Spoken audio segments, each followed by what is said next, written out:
A passividade e seus perigos. O meu povo está sendo destruído, porque lhe falta o conhecimento. Oséias 4:6. Com certeza, essas palavras se aplicam aos nossos dias. De um modo geral, os cristãos, hoje, carecem de dois tipos de conhecimento, o das condições necessárias à operação dos espíritos malignos e o do princípio da vida espiritual. Essa ignorância concede a Satanás e a suas hostes uma tremenda vantagem, que tem trazido grandes danos à Igreja de Deus. Os cristãos vivem a gabar-se de que conhecem a Bíblia e das muitas experiências que têm. Entretanto, a insensatez prevalece. Isso entristece nosso coração. Eles não reconhecem que muito do seu pretenso conhecimento nada mais é que raciocínio humano, totalmente destituído de valor. Desconhecem quase que totalmente o que seja ter humildade diante do Senhor e ansiedade de buscar a revelação das verdades de Deus. Enquanto se gloriam da riqueza do seu conhecimento, afundam-se numa areia movediça da qual não podem sair nem livrar os outros. É uma visão verdadeiramente terrível. A lei de causa e efeito. Existe uma lei para todo ser criado. Todas as nossas ações são governadas por leis. Por isso, os espíritos malignos também operam segundo leis definidas. Uma delas diz que toda causa produz um efeito correspondente. Ora, se alguém criar as condições adequadas para a operação dos espíritos malignos, de modo voluntário, como os feiticeiros, os médiuns e os adivinhadores, ou involuntário, como os cristãos, estes certamente vão ocupar o terreno dado a eles e exercer ali a sua influência. Observemos aqui a lei de causa e efeito. O fogo queima, a água afoga. Existem duas leis: ninguém escapa de queimar-se, se cair no fogo, nem de afogar-se, se cair na água. De igual modo, quem satisfizer os requisitos para a operação dos espíritos malignos sofrerá os males que eles provocam. A mesma lei de causa e efeito vigora aqui. Isso acontece com crentes e não crentes. Havendo condições para a atuação dos espíritos malignos, eles jamais deixam de agir.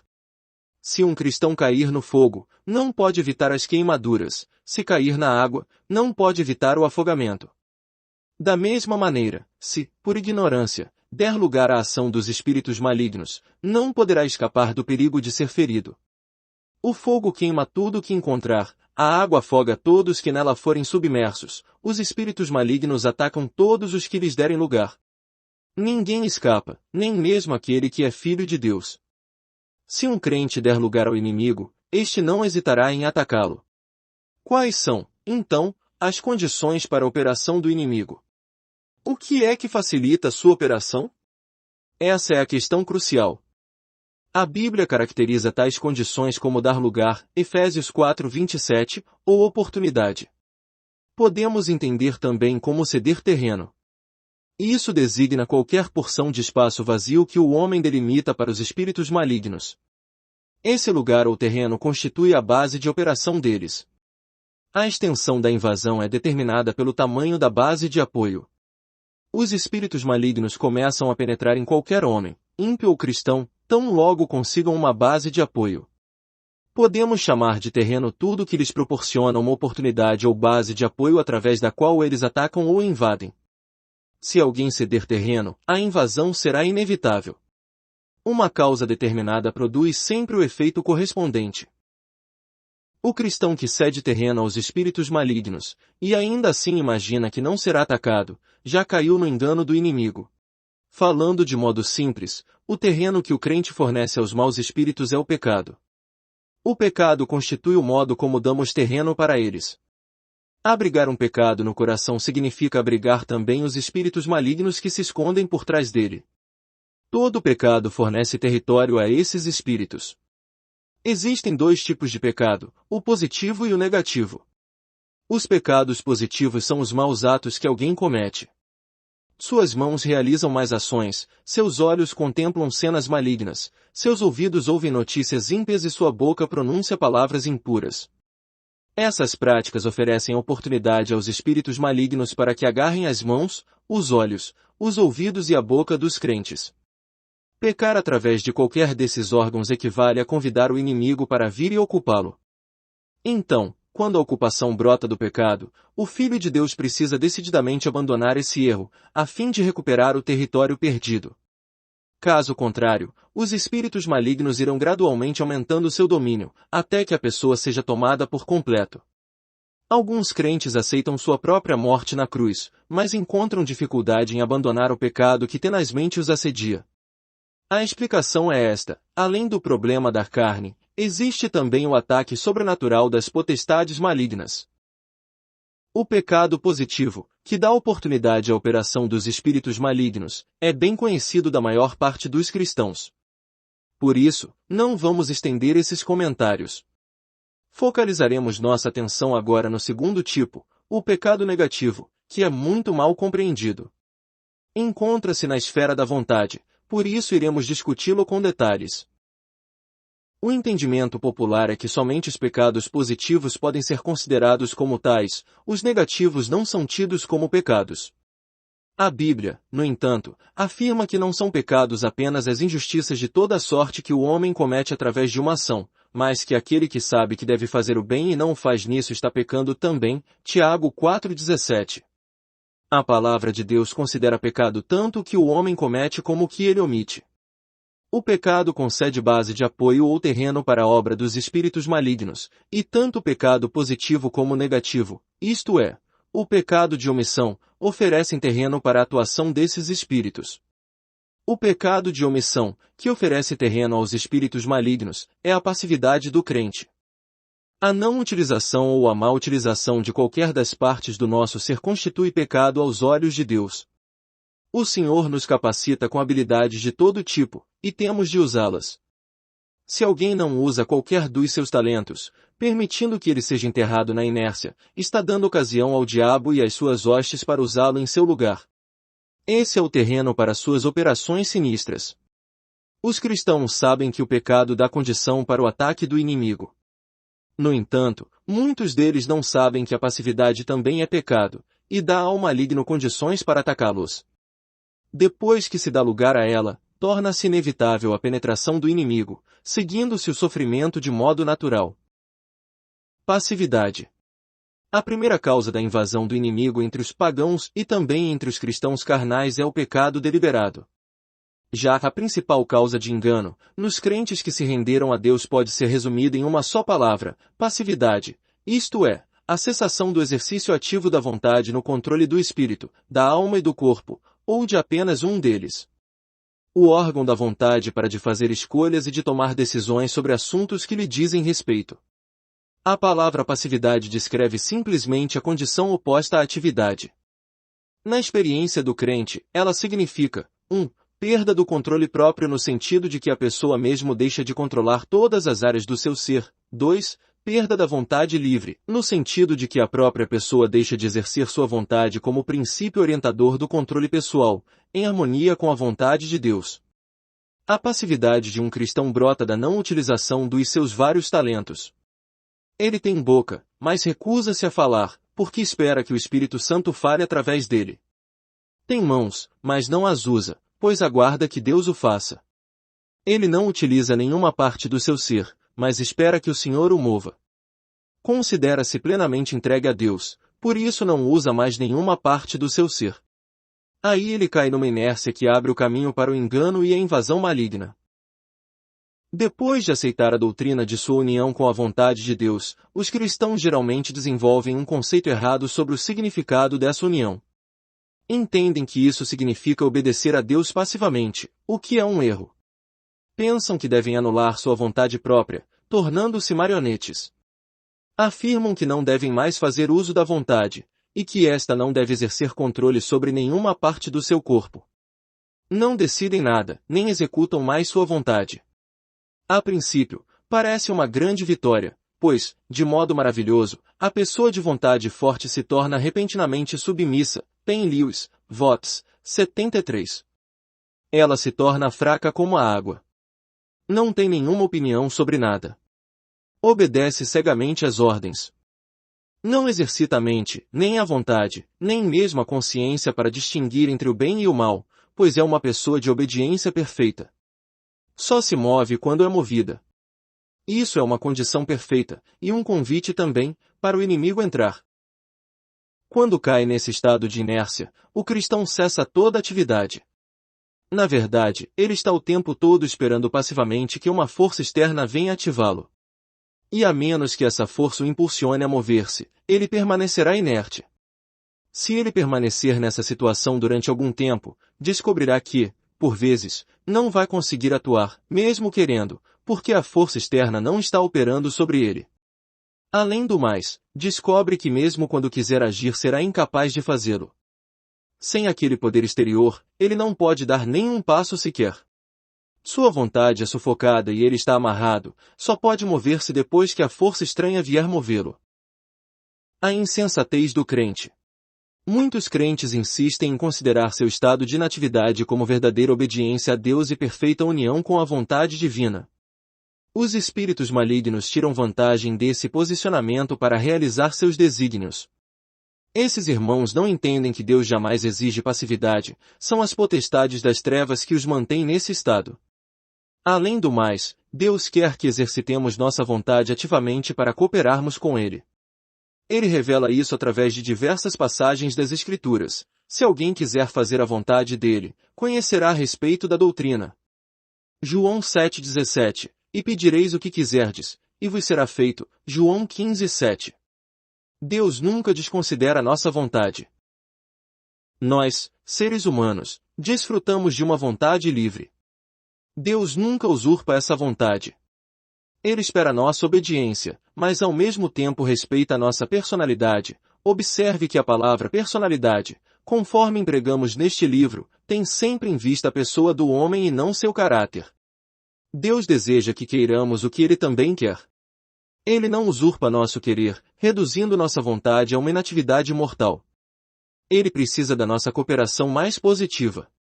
Seu prazer se realiza quando a criatura alcança o ápice, isto é, a perfeita liberdade da vontade. Na criação, Deus concedeu ao homem uma vontade sem grilhões. Na redenção, Ele recuperou essa vontade.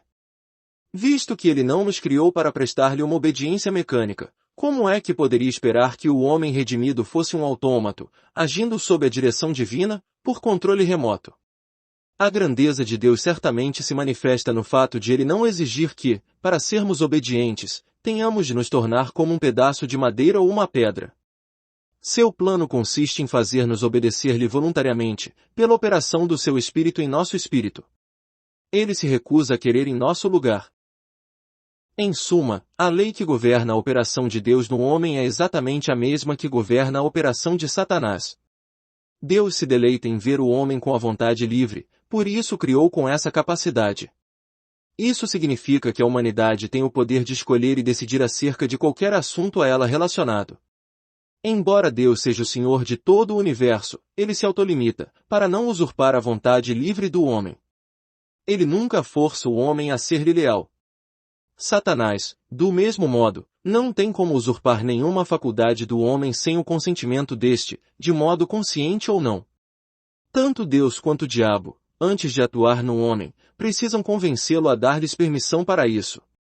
Quando o homem deseja o bem, Deus o realiza. Quando ele deseja o mal, os espíritos malignos o realizam. Foi isso que vimos no Jardim do Éden. Antes da regeneração, a vontade do homem estava escravizada a Satanás, logo, não era livre. Em um cristão regenerado e vencedor, a vontade é livre, portanto, capaz de optar pelo que é de Deus. Como Satanás jamais desiste, usa de inúmeras maneiras para recapturá-lo. Ele sabe muito bem que nunca vai conseguir essa permissão de modo explícito. Por isso, usa ardis para obtê-la. Satanás precisa da permissão do crente, mas este jamais vai dá-la. O diabo, então, passa a valer-se do engano para obter esse consentimento. Os espíritos malignos não podem entrar no homem sem a permissão da vontade humana, e só podem ir até onde sua vontade consentir. Se conhecermos o princípio da vida espiritual, e também as condições para a atuação dos espíritos malignos, não correremos esse perigo.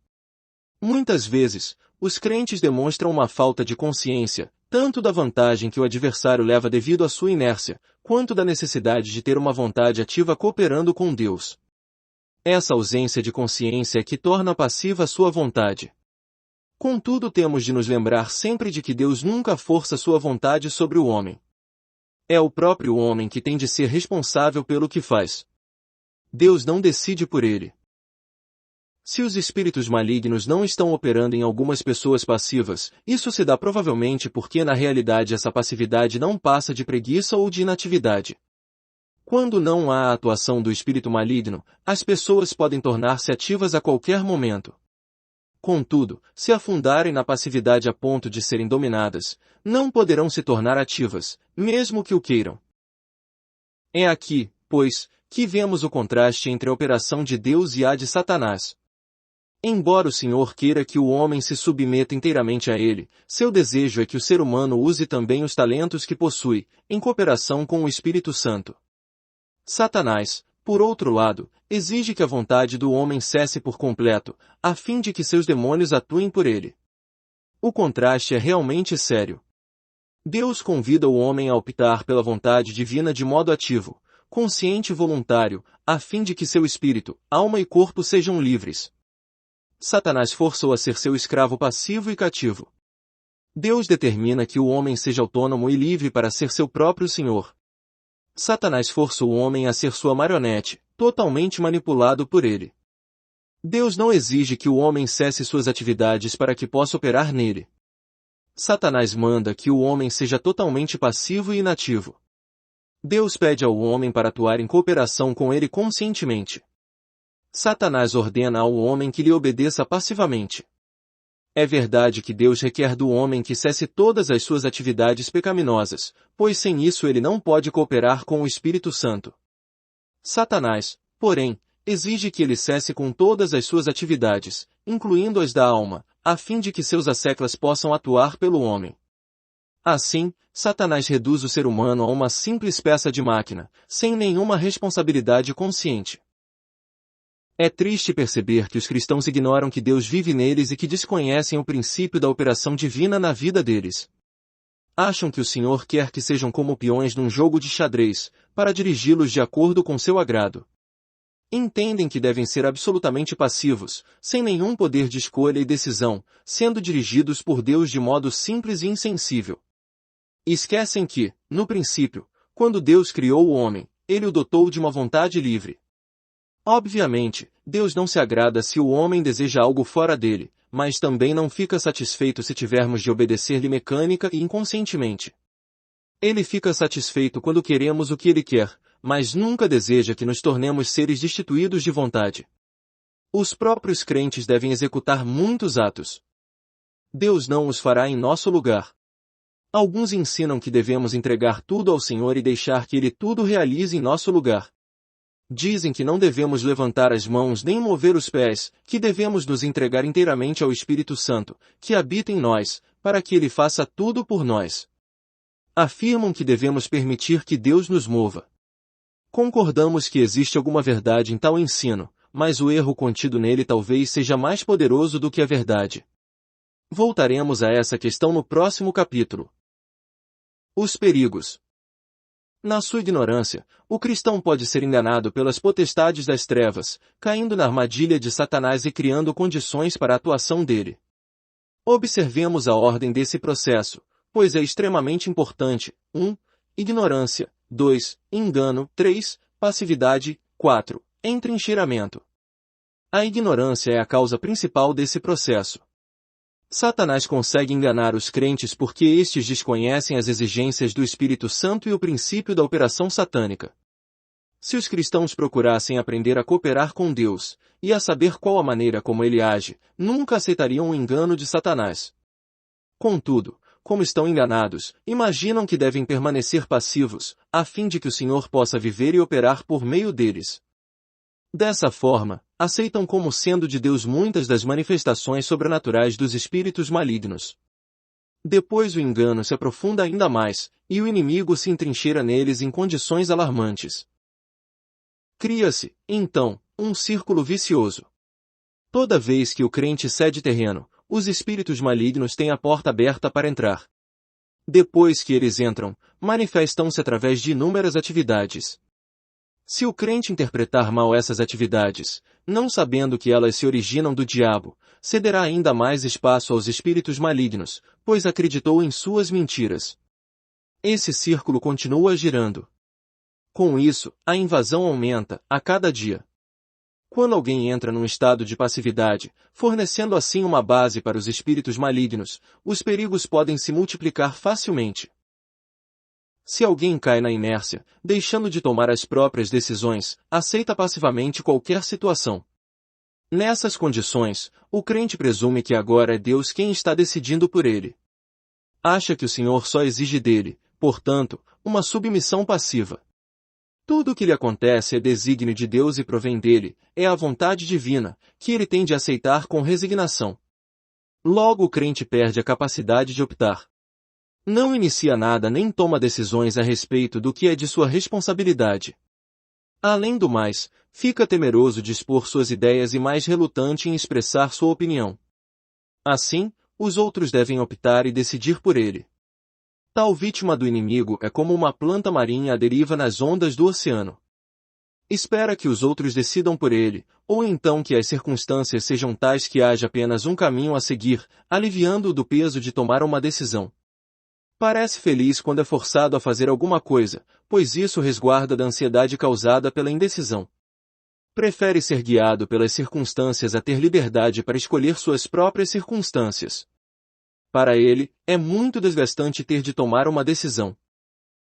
Em tal estado de inércia, decidir sobre qualquer questão, ainda que simples, é uma tarefa dificílima. A vítima busca ajuda por toda parte. Sente-se bastante constrangida por não saber lidar com os problemas do dia a dia. Parece ter grande dificuldade em compreender o que os outros lhe dizem. Nesse estado, é extremamente doloroso ter de lembrar-se de algo. Tomar uma decisão é uma agonia. Analisar uma tarefa passa a ser um terror. Sua vontade inerte é impotente para arcar com uma responsabilidade tão pesada.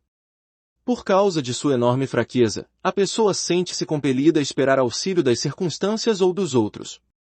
Quando alguém lhe presta ajuda, regozija-se por isso, mas ao mesmo tempo se ressente, pois percebe que perdeu sua vontade. Quem pode avaliar o número de horas perdidas à espera de uma ajuda externa?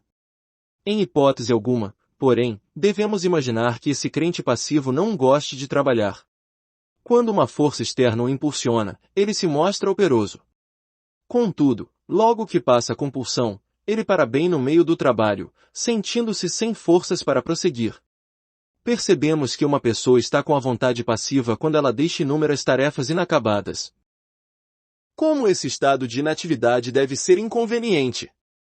O crente passa a depender muito de lembretes. Tem de falar em voz alta para concentrar-se.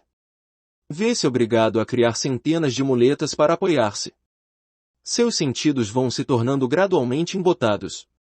Afinal, de modo inconsciente, ele desenvolve numerosas peculiaridades e hábitos esquisitos, tais como não olhar direto para aqueles com quem conversa, andar curvado, usar pouco a mente em qualquer atividade, prestar atenção demasiada às necessidades físicas ou aplicar excessiva repressão às exigências do corpo, e assim por diante. Devido à insensatez, esse crente não percebe que todos esses sintomas são consequência da passividade e da presença dos espíritos malignos. Pelo contrário, supõe que isso tudo seja apenas o resultado de suas fraquezas naturais. Ele procura se consolar dizendo que tais condições não chegam a surpreender, já que não possui os dons e capacidade dos outros. Não consegue discernir as mentiras dos espíritos malignos, deixando-se enganar cada vez mais. Não ousa realizar tarefa nenhuma, nem fazer nenhum trabalho, por estar temeroso, nervoso e calado, com a mente embotada ou com o corpo enfraquecido. Nunca procurou saber por que os outros crentes conseguem se sair melhor que ele. Às vezes, algumas pessoas bem menos talentosas que ele conseguem fazer muito mais. E ele mesmo já teve um desempenho bem melhor. Como pode então atribuir esses sintomas à hereditariedade, ao temperamento natural e a outras causas? Saiba que isso é obra dos espíritos malignos, mesmo que não se perceba. As potestades das trevas estão bem familiarizadas com as condições do crente, e vão provocar muitos problemas no ambiente em que ele vive, para perturbá-lo. Como ele está com a vontade passiva e sem capacidade de operar, os espíritos malignos vão conduzi-lo a uma situação em que precisará exercer a vontade, a fim de envergonhá-lo e expô-lo ao escárnio. Enquanto isso, eles fazem o que querem com a vítima, à semelhança de meninos travessos perturbando um pássaro na gaiola. Provocam muitas dificuldades, para deixar o crente esgotado. É lamentável que ele não tenha forças para opor-se e resistir a isso. E as circunstâncias vão só se agravando. Embora ele tenha autoridade para resistir aos espíritos malignos, não consegue pronunciar nenhuma palavra. As potestades das trevas levaram vantagem só porque sua vítima passou da ignorância para o engano, do engano para a passividade e da passividade para os sofrimentos de um entrincheiramento profundo. Entretanto, ele ainda não conseguiu discernir que essa situação não provém de Deus, por isso continua em sua aceitação passiva. Quando o cristão cai a esse nível, inconscientemente pode até mesmo buscar o auxílio desses espíritos malignos. Como ele não consegue decidir nada por si mesmo, busca auxílio externo. Muitas vezes sofre a perturbação dos espíritos malignos, mas, mesmo assim, inocentemente, espera que eles venham ajudá-lo. É por isso que eles querem torná-lo passivo. De posse dos talentos do crente, eles podem expressar-se exercitando esses talentos. Eles gostam de exercer a vontade em lugar da pessoa, não hesitando em fazê-lo sempre que ela lhes der condições para isso. Deleitam-se em convencer suas vítimas a seguir cegamente uma revelação exterior, sem usar o raciocínio ou a vontade. Por isso, com frequência, operam por meio dos homens grande quantidade de fenômenos estranhos e sobrenaturais. O cristão que desconhece o princípio da operação de Deus imagina estar sendo obediente ao Criador quando, na verdade, tornou-se presa do engano. Atentemos para a advertência: não sabeis que daquele a quem vos ofereceis como servos para obediência, desse mesmo a quem obedeceis. RM 6.16. Se nos oferecemos a Deus apenas de boca, e na prática estamos nos sujeitando aos espíritos malignos, certamente seremos escravos destes. É verdade que somos enganados, mas também nos submetemos de modo consciente ao erro, por isso somos responsáveis pela situação. Para ter comunhão com Deus, o cristão precisa satisfazer as condições necessárias para isso. Se, ao contrário, ele preencher os requisitos para a operação dos espíritos malignos, deve saber que estes o escravizarão. Vamos fazer uma revisão final desse processo, que termina com o entrincheiramento. Quando alguém almeja uma sensação física da presença de Deus ou outras experiências semelhantes tais como as descritas anteriormente, nos volumes 1 e 2, pode acabar sendo enganado pelos espíritos malignos, que lhe concedem muitas sensações espúrias. Ingenuamente, ele acredita que elas provêm de Deus, entrando, por isso, num estado de passividade. Conclui que não deve se mover, pois agora é Deus quem se moverá por ele. Para de agir, crendo que Deus vai atuar em seu lugar. No entanto, Deus jamais faz isso, porque quer que o homem coopere com ele ativamente. Sem querer, então, o crente cria as condições básicas para a operação dos espíritos malignos, que não hesitam em entrar e agir nele. O homem mesmo não age, Deus também não. Esses espíritos, então, agem em seu lugar. Sempre que nos conscientizamos da vontade de Deus, através da intuição do nosso espírito, todo o nosso ser deve empenhar-se em cumpri-la. Essa é uma recomendação da maior importância. O cristão não deve ser passivo. Extraído do livro O Homem Espiritual, volume 3 Vatmanei. Inscreva-se no canal Desfrutar é bem melhor.